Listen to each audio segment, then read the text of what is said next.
Party और राष्ट्र अध्यक्ष जी की तरफ से नवरात्र की शुभकामनाएं देते हैं। और आज का प्रेस कॉन्फ्रेंस में आप सब आए इसके लिए धन्यवाद। और आज हम लोग प्रेस कॉन्फ्रेंस कर रहे हैं। आप सबको पता है कि चुनाव बिहार में होने जा रहा है। कब होगा नहीं होगा वो तो बीजेपी के हाथ में है। जब बीजेपी इलेक्शन कमीशन को इशारा करेगी तो चुनाव हो जाएगा। लेकिन बिहार की जनता हम लोग से भी ज़्यादा तैयारी इस बार कर रखी है कि 20 साल तक जिन्होंने शोषण किया, बिहार को बर्बाद किया, इस बार बिहार जो है उन लोगों को सबक सिखाएगा और परिवर्तन करेगा। अब चुनाव का माहौल है तो हमने पूर्व में ही कहा था दिल्ली चुनाव के बाद कि बीजेपी या केंद्र के सारे मंत्री या देश भर में या दुनिया भर में जितनी ताकत है बीजेपी के पास, वो सारे ताकतों को जो है बिहार चुनाव में उतारने का काम करेंगे। और कूद के लोग जो है बिहार का करेंगे। और इसी दौरे पर कुछ दिन पहले, 2-3 दिन पहले अमित शाह जी बिहार आए। अच्छी बात है, आना चाहिए, हमेशा आना चाहिए। लेकिन बीजेपी की तो परंपरा है कि जिस राज्य में जब चुनाव होता है वहीं ये लोग पहुंचते हैं। हालांकि ये उनका अपना निर्णय है। अमित शाह जी आए। अमित शाह जी भारत के गृह मंत्री हैं और प्रधानमंत्री के बाद सबसे पावरफुल नेता और मंत्री भारत सरकार में वही है। लेकिन दुख होता है कि गृह मंत्री के पास एक तो आंकड़े सही नहीं होते हैं और झूठ और जुमला के अलावा कुछ बोलते नहीं। ये सच्चाई है। अगर आप लोग भी उनके पूरे वक्तव्य का अगर निकाल करके देखें तो केवल लालू जी को पूछता और जंगल राज की बात करें। बिहार के बारे में वो कोई जानकारी लेकर के नहीं आए। अमित शाह जी आप आए जरूर, लेकिन लगता है कि आपकी तैयारी ठीक नहीं, आपके आंकड़े ठीक नहीं। और देश के गृह मंत्री के पास, जो लगातार गृह मंत्री हो भारत सरकार का, अगर बिहार में अगर आके जंगल राज के बारे में बात करता है तो आंकड़ों के बारे में बात करनी चाहिए अमित शाह जी को। अरे भाई, आप ही का है एनसीआरबी, गृह मंत्रालय के अंतर्गत ही आता है।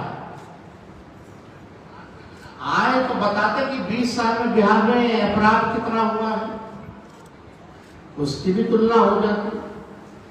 अब अमित शाह जी के एनसीआरबी के अनुसार, जो भारत सरकार का ही है, जो पढ़ लिख करके तो आते नहीं है, बिना तैयारी के आते हैं, विगत 20 वर्षों में 65,000 लोगों की हत्याएं हुई हैं। 65,000। 25,000 बलात्कार हुए हैं। 1 लाख अपहरण हुए हैं। 3 लाख से अधिक चोरियां हुई हैं। और पुलिस कर्मियों पर हमला और हत्या इनके 20 वर्षों में सबसे ज्यादा, सबसे अधिक हुई। कम से कम ये आंकड़ा बताना चाहिए। अमित शाह जी आए, जंगल राज के बारे में बात कर रहे थे। इनके प्रधानमंत्री जब आए थे तो 40 घोटालों का जिक्र किया बिहार में नीतीश जी।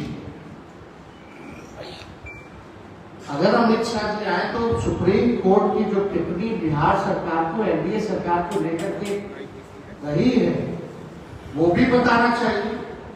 शर्मनाक, अमानवीय, दुर्भाग्यपूर्ण, लापरवाह, बेहद डरावना, बेहद बिहार सरकार क्या कर रही है, ये क्या हो रहा है बिहार में, चाहे बालिका गृह कांड के बारे में या अन्य घोटालों के बारे में या अन्य अपराध के बारे में।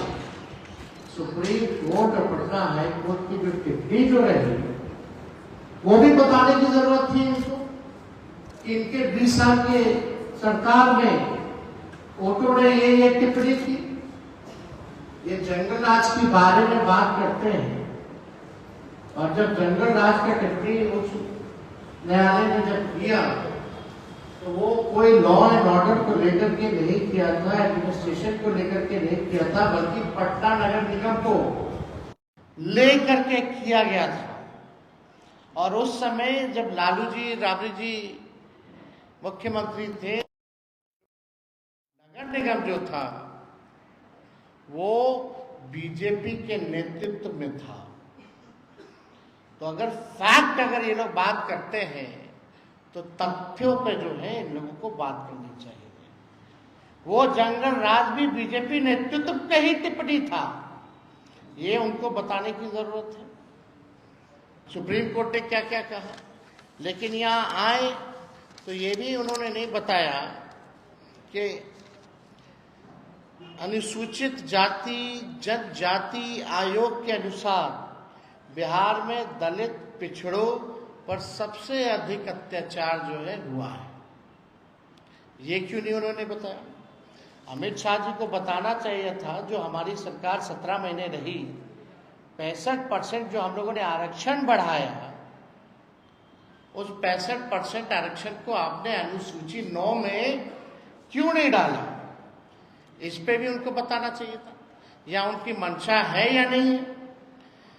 और आप बताइए, जब एनडीए की सरकार थी तो बिहार और झारखंड जब बंटवारा हुआ था तो उस समय डील तय हुआ था, अटल जी प्रधानमंत्री थे, कि बिहार को 1,79,000 करोड़ का पैकेज जो है दिया जाएगा। अब तक 11 साल उनका, 4 साल उस समय उनका, अब तक इनके राज्य में क्यों नहीं मिला? और जब यूपीए की सरकार बनी तो 1,94,000 करोड़ का विशेष पैकेज लालू जी और यूपीए 1 के समय बिहार को मिला। 1,94,000 करोड़ रुपए उस समय लालू जी बिहार को देने का काम किया। कोसी में बाढ़ आया तो 1,000 करोड़ का पैकेज दिया गया। अभी जो बाढ़ आया बताओ कितना सर्वेक्षण के लिए भी टीम गया कि नहीं गया, ये बताना चाहिए था। और उस समय ग्रामीण विकास मंत्री रघुवंश जी थे, सब लोगों को पता है। प्रधानमंत्री सड़क योजना के तहत 1,00,000 किलोमीटर से भी अधिक ग्रामीण सड़कों का निर्माण उस समय यूपीए के समय करवाया गया था। ये काम के बारे में पूछते हैं कि आइए गांधी मैदान या कहीं भी निपटा लीजिए। लालू जी को छोड़िए ना, तेजस्वी को बुला लीजिए ना, सारा हिसाब कर देगा। एक एक आंकड़ों कहा, एक एक तथ्यों पर जो है तेजस्वी जवाब देने लायक है। आपका झूठ का पुलिंदा, अफवाहबाजी नहीं चलेगा। आंकड़ों पर हम लोग जो है बात करते हैं। ये भी बताना चाहिए, जब यूपी की सरकार थी तो राज्यांश का 10% लगता था और अब जो है 50-50 से भी ऊपर हो चुका है परसेंटेज में। जो राज्य और केंद्रांश, जो केंद्र का जो योजना आता है, पहले राज्यांश को यानी स्टेट का शेयर केवल 10% लगता था, अब जो है इट इज मोर देन 50% और 50%। ये क्यों नहीं बताते हैं? ये किसके समय में बढ़ा? ये सारा चीजें जो हैं उनको तो बताने की जरूरत थी। और क्या कह रहे हैं कि बाढ़ नियंत्रण के लिए सरकार जो है अब काम करेगी। 20 साल से क्या कर रहे थे? कहां गायब थे? हमारा कुछ सवाल है जिसका जवाब मुझे पता है कि वो देने लायक नहीं है। हम चाहते हैं कि गृह मंत्री बताएं कि इन 11 साल के मोदी जी के राज में गुजरात को कितना मिला और बिहार को कितना मिला। साफ तौर पे एक साधारण सा सवाल है इतनी बिहार की चिंता है इनको, तो सबसे ज्यादा वोट यहीं से लेके जाते, सबसे ज्यादा एमपी, दर्जन भर मंत्री बिहार के हैं। ये सौतेला व्यवहार क्यों करते? जरा हिसाब बताएं कि गुजरात को 11 साल में और बिहार को 11 साल में इन्होंने कितना दिया, ये हिसाब। 20 वर्षों में पलायन रोकने के लिए इनकी डबल इंजन की सरकार ने क्या किया?